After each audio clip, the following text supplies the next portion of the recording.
Chapter 1. Mr. Jones of the Manor Farm had locked the henhouses for the night, but was too drunk to remember to shut the pop-holes. With the ring of light from his lantern dancing from side to side, he lurched across the yard, kicked off his boots at the back door, drew himself a last glass of beer from the barrel in the scullery, and made his way up to bed, where Mrs. Jones was already snoring. As soon as the light in the bedroom went out, there was a stirring and a fluttering all through the farm buildings. Word had gone round during the day that old Major, the prize middle white boar, had had a strange dream on the previous night and wished to communicate it to the other animals. It had been agreed that they should all meet in the big barn as soon as Mr. Jones was safely out of the way. Old Major, so he was always called, though the name under which he had been exhibited was Willington Beauty, was so highly regarded on the farm that everyone was quite ready to lose an hour's sleep in order to hear what he had to say. Before we continue, there's just a few points that would be worth annotating. The first one would be the first paragraph here. I'm just going to make a note that, it establishes setting. Just write a setting like that in pencil if you wanted to add anything as well. And there was a very interesting example here, stirring and fluttering. And I'm just going to write a note here, stirring, fluttering. So that's an onomatopoeia. And that might come in handy later when we need to be analyzing. And so we'll continue, we're up here. At one end of the big barn, on a sort of raised platform, Major was already ensconced. I'm going to highlight that word so we can add it to our words to find. On his bed of straw, under a lantern which hung from a beam. He was 12 years old and had lately grown rather stout, but he was still a majestic-looking pig, with a wise and benevolent appearance in spite of the fact that his tushes had never been cut. Before long, the other animals began to arrive and make themselves comfortable after their different fashions. First came the 3 dogs, Bluebell, Jessie, and Pincher, and then the pigs, who settled down in the straw immediately in front of the platform. The hens perched themselves on the window-sills, the pigeons fluttered up to the rafters, the sheep and cows lay down behind the pigs and began to chew the cud. The 2 cart horses, Boxer and Clover, came in together, walking very slowly and setting down their vast hairy hooves with great care lest there should be some small animal concealed in the straw. Clover was a stout, motherly mare approaching middle life, who had never quite got her figure back after her 4th foal. Boxer was an enormous beast, nearly 18 hands high and as strong as any 2 ordinary horses put together. A white stripe down his nose gave him a somewhat stupid appearance, and in fact he was not of first-rate intelligence, but he was universally respected for his steadiness of character and tremendous powers of work. After the horses came Muriel, the white goat, and Benjamin the donkey. Benjamin was the oldest animal on the farm and the worst-tempered. He seldom talked, and when he did, it was usually to make some cynical remark. For instance, he would say that God had given him a tail to keep the flies off, but that he would sooner have had no tail and no flies. Alone among the animals on the farm, he never laughed. If asked why, he would say that he saw nothing to laugh at. Nevertheless, without openly admitting it, he was devoted to Boxer. The 2 of them usually spent their Sundays together in the small paddock beyond the orchard, grazing side by side and never speaking. The 2 horses had just lain down when a brood of ducklings, which had lost their mother, filed into the barn, cheeping feebly and wandering from side to side to find some place where they would not be trodden on. Clover made a sort of wall round them with her great foreleg, and the ducklings nestled down inside it and promptly fell asleep. At the last moment, Molly, the foolish, pretty white mare who drew Mr. Jones's trap, came mincing daintily in, chewing at a lump of sugar. She took a place near the front and began flirting her white mane, hoping to draw attention to the red ribbons it was plaited with. Last of all came the cat, who looked around as usual for the warmest place and finally squeezed herself in between Boxer and clover. There she purred contentedly throughout Major's speech without listening to a word of what he was saying. Now, before we continue, this section is really interesting because it really establishes all the animals and gives a sense of characterization, begins to anyway, to them. And so it will be a worthwhile point to note here, as I would probably do, to write characterization of animals, because all of them are given very unique characters, which would come in handy later if we needed to explore them. So we'll take a note down of that. And there were some pretty interesting points. So, for example, on page 5 here, when it talks about Benjamin, the oldest animal of the farm, it talks about makes a cynical remark where it talks about God had given him a tail, but he would rather have had no tail and had no flies that necessitated the tail. So interesting idea of, it's like a religious solution there. Religious solution.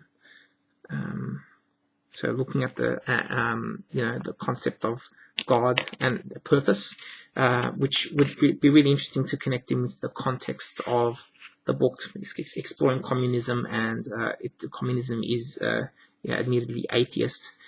So religion doesn't really play a role in communism because it's a socialist movement, and therefore to be looking at God and critiquing God and religion is a really important point in here.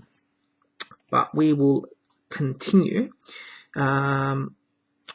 So from page 6, all the animals were now present except Moses.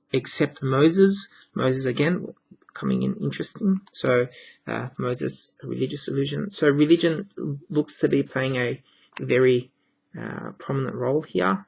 I'm trying to read this as if it's my first reading, or as if I haven't got any background knowledge, just to encourage you guys and to show you guys how to do it when you guys are doing it too. Admittedly, I've read this chapter before, so it would be ideal if you guys can be reading a chapter more than once. So all the animals were now present except Moses, the tame raven, who slept on a perch behind the back door. When Major saw that they had all made themselves comfortable and were waiting attentively, he cleared.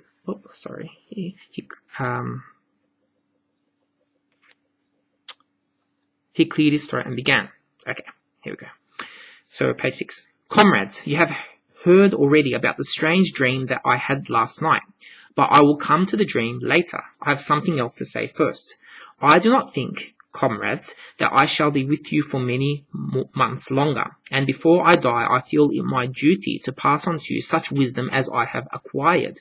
I have had a long life, I have had much time for thought as I lay alone in my stall, and I think I may say that I understand the nature of life on this earth as well as any animal now living.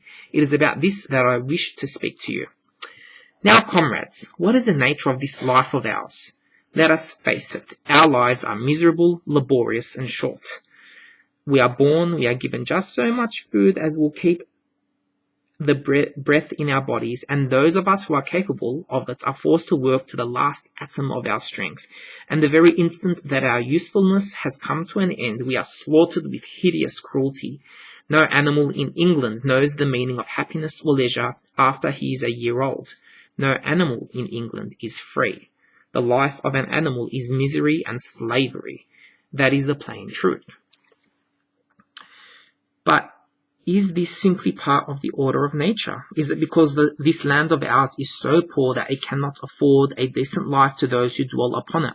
No, comrades, 1,000 times no. The soil of England is fertile, its climate is good, it is capable of affording food in abundance to an enormously greater number of animals than now inhabit it. This single farm of ours would support 12 horses, 20 cows, hundreds of sheep, and all of them living in a comfort and a dignity that are now almost beyond our imagining. Why then do we continue in this miserable condition? Because nearly the whole of the produce of our labor is stolen from us by human beings. There, comrades, is the answer to all our problems. It is summed up in a single word: man. Man is the only real enemy we have. Remove man from the scene and the root of root cause of hunger and overwork is abolished forever. Man is the only creature that consumes without producing. He does not give milk, he does not lay eggs, he is too weak to pull the plough, he cannot run fast enough to catch rabbits, yet he is lord of all the animals. He sets them to work, he gives back to them the bare minimum that will prevent them from starving, and the rest he keeps for himself.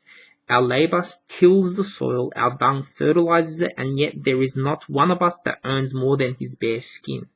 You cows that I see before me, how many thousands of gallons of milk have you given during this last year? Now, I'm going to just stop it there for a sec. There's a lot in this section that would be useful to have a look at. So he starts with, Major, who's speaking here, starts with comrades. So I guess that's a political allusion, political term to communism, where you would call everyone comrades because you're meant to be equals, all comrades of equal standing. Now, one other interesting point here was that he starts questioning a lot. So there's a lot of rhetorical questions. The first one here on page 6, what is the nature of this life of ours? So that's a rhetorical question. And it's interesting because it's exploring existence. So it's existence, so it's existentialism, which ties in again to this idea of religion. He's questioning religion, the purpose of life more so.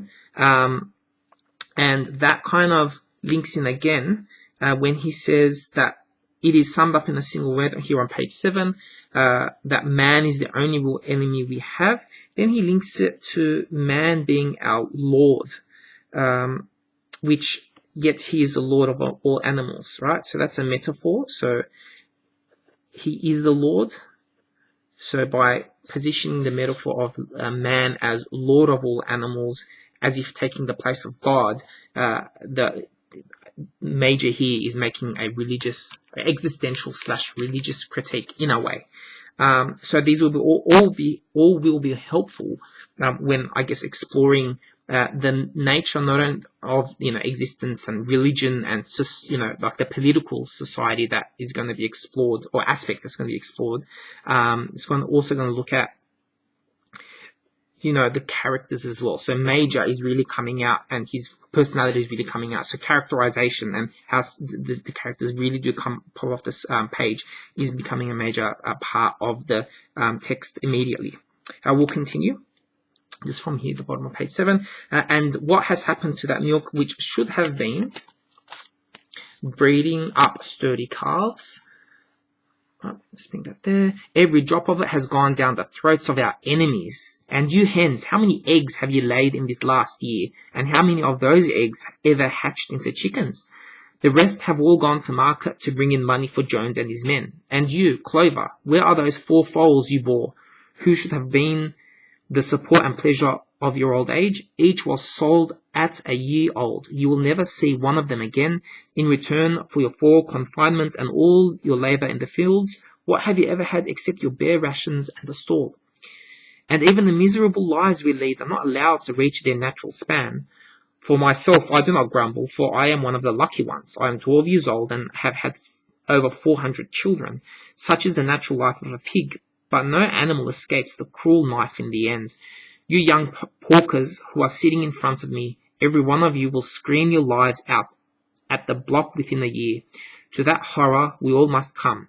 Cows, pigs, hens, sheep, everyone. Even the horses and the dogs have no better fate. You, Boxer, the very day that those great muscles of yours lose their power, Jones will sell you to the knacker who will cut your throat and boil you down for the foxhounds. As for the dogs, when they grow old and toothless, Jones ties a brick around their necks and drowns them in the nearest pond. Before we continue, just so we don't lose it, there's an interesting point here. So to that horror we all must come. Cows, pigs, hens, sheep, everyone. So that's a pertinent listing technique there to tie together all of the comrades. It is not crystal clear then, comrades, that all the evils of this life of ours spring from the tyranny of human beings. Only get rid of man and the produce of our labor would be our own. Almost overnight we could become rich and free. What then must we do? Why, work night and day, body and soul, for the overthrow of the human race. That is my message to you, comrades. Rebellion. It's a very powerful tone there. Short sentence structure as well. I do not know when that rebellion will come. It might be in a week or in 100 years, but I know as surely as I see this straw beneath my feet that sooner or later justice will be done. Fix your eyes on that, comrades, throughout the short remainder of your lives, and above all, pass on this message of mine to those who come after you, so that future generations shall carry on the struggle until it is victorious. And remember, comrades, your resolution must never falter. No argument must lead you astray. Never listen when they tell you that man and the animals have a common interest, that the prosperity of the one is the prosperity of the others. It is all lies. That short sentence structure is a good one. It is also short sentence structure. Man serves the interests of no creature except himself. And among us animals let there be perfect unity, perfect comradeship in the struggle. All men are enemies, all animals are comrades. There's high modality there to show their supposed camaraderie. At this moment there was a tremendous uproar. While Major was speaking, 4 large rats had crept out of their holes and were sitting on their hindquarters, listening to him. The dogs had suddenly caught sight of them, and it was only by a swift dash for their holes that the rats saved their lives. Major raised his trotter for silence. Comrades, he said, here is a point that must be settled. The wild creatures, such as rats and rabbits, are they our friends or our enemies? Let us put it to the vote. I propose this question to the meeting. Are rats comrades? The vote was taken at once, and it was agreed by an overwhelming majority that rats were comrades. There were only 4 dissentients. That's another good word to look up. Dissentients, the 3 dogs and the cat, who was afterwards discovered to have voted on both sides. Major continued, I have little more to say. I merely repeat, remember always our duty of enmity towards man. Enmity, also a good word. And all his ways. Whatever goes upon 2 legs is an enemy. Whatever goes upon 4 legs or has wings is a friend. And remember also that in fighting against man, we must not come to resemble him. Even when you have conquered him, do not adopt his vices. Vice is another good word. No animal must ever live in a house or sleep in a bed or wear clothes or drink alcohol or smoke tobacco or touch money or engage in trade. So there's an important listing technique here. All the habits of man are evil, and above all, no animal must ever tyrannize over his own kind. Weak or strong, clever or simple, we are all brothers. No animal must ever kill any other animal.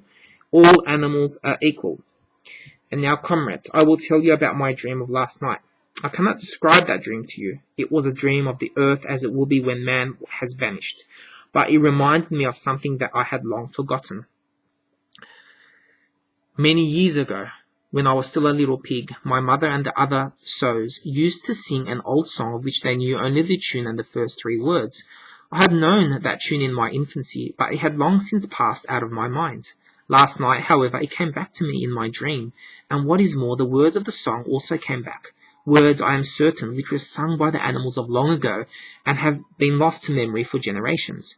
I will sing you that song now, comrades. I am old and my voice is hoarse. But when I have taught you the tune, you can sing it better for yourselves. It is called Beasts of England. Old Major cleared his throat and began to sing. As he had said, his voice was hoarse, but he sang well enough, and it was a stirring tune, something between Clementine and La Cucaracha. The words ran. Now, before I actually get into the song, there's also an interesting point here that would be really good to come back to later on as we continue. It talks about, so weak or strong, clever or simple, we are all brothers. No animal must ever kill any other. All animals are equal. So we're going to have a look at that in detail. So the idea that all animals are equal, weak or strong, clever or simple, that there's high modality there, which is going to be changed down the track, and that's going to really explore Orwell's critique, which doesn't make sense now, but it will. So let's get into the song. Beasts of England, beasts of Ireland, beasts of every land and clime, hearken to my joyful tidings of the golden future time. Soon or late the day is coming, tyrant man shall be overthrown, and the fruitful fields of England shall be trod by beasts alone. So fruitful fields of England, alliteration, looking at the idea that there's a lot of benefit to be made from all their hard work, and it's unfair that man is the one that keeps it all. Rings shall vanish from our noses, and the harness from our back. Bit and spur shall rust forever, cruel whips no more shall crack. Riches more than mind can picture, wheat and barley, oats and hay, clover, beans, and mangel wurzels shall be ours upon that day. Bright will shine the fields of England, purer shall its waters be, sweeter yet shall blow its breezes on the day that sets us free. For that day we all must labour, though we die before its break. Cows and horses, geese and turkeys, all must toil for freedom's sake. Beasts of England, beasts of Ireland, beasts of every land and clime, hearken well and spread my tidings of the golden future time. Now there's a whole lot you can actually pick apart from that song that's really building Major's, I guess, story, or his pitch to the animals that they need to rise up against man, about all the benefits that will come about from them rising up. So just trying to, I guess, enlist them all. So I'll leave that for you guys to, I guess, pour over. There's, there is a good rhyming scheme in there that you can, I guess, pick apart. There's a lot of listing as well of all the different animals. The chorus builds on the idea of beasts. When it talks about beasts of every land and clime, it's again this collective language that's really, in a way, bringing together all of the animals, linking previously with his idea of camaraderie, of, dear comrades, which is interesting because later on that's going to be challenged. And we're going to see how he doesn't really mean that, he doesn't really want everyone to come together. Because when we link this back to the context of communism, which is what Orwell is critiquing, he's challenging the idea of communism. It's really looking at the idea that even though communism is about equality, even within that there wasn't really equality, and that's what he's trying to, I guess, make a point about. So yeah, I won't really go into that into much detail. There's a lot there. I'll leave a bit for you guys to have a ponder over, so I don't overanalyze. So we'll just finish off the chapter. The singing of this song threw the animals into the wildest excitement. So it's achieved his purpose. He's getting them all interested in his aim. Almost before Major had reached the end, they had begun singing it for themselves. Even the stupidest of them had already picked up the tune and a few of the words, and as for the clever ones, such as the pigs and dogs, they had the entire song by heart within a few minutes. And then after a few preliminary tries, the whole farm burst into Beasts of England in tremendous unison. The cows lowed it, the dogs whined it, the sheep bleated it, the horses whinnied it, the ducks quacked it. They were so delighted with the song that they sang it right through 5 minutes in succession, and might have continued singing it all night if they had not been interrupted. Unfortunately, the uproar awoke Mr. Jones, who sprang out of bed, making sure that there was a fox in the yard. He seized the gun which always stood in a corner of his bedroom and let fly a charge of number 6 shot into the darkness. The pellets buried themselves in the wall of the barn, and the meeting broke up hurriedly. Everyone fled to his own sleeping place. The birds jumped onto their perches, the animals settled down in the straw, and the whole farm was asleep in a moment. A very pertinent ending to this first chapter. So the song was successful in becoming this sort of anthem to rally all the animals together and to really motivate them. But right towards the end, them waking up the farmer, who then shoots into the darkness, I think is very symbolic.